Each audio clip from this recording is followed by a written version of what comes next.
All right, guys, and welcome to the class. My name is John Belica of Belica Novels, author of The Boredom with Death. What we have for you today is an unboxing. However, before we begin, let's do our customary wristwatch check. It only seemed fitting that I wear the controversial and iconic Invicta Pro Diver. This one is on a NATO James Bond strap. Very nice indeed. On to the review.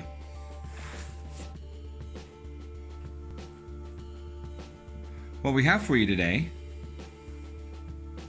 is the Invicta 34334, also known as the Invicta 1953. Let's have a look.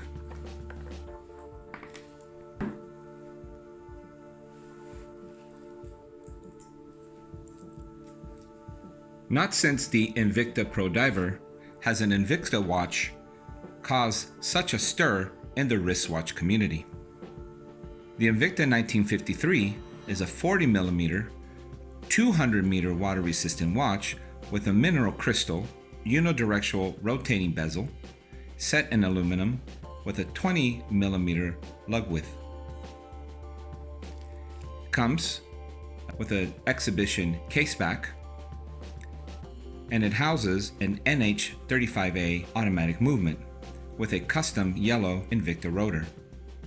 The bracelet is an Invicta Oyster bracelet, which is hollowed end link, press clasp with many micro adjustments.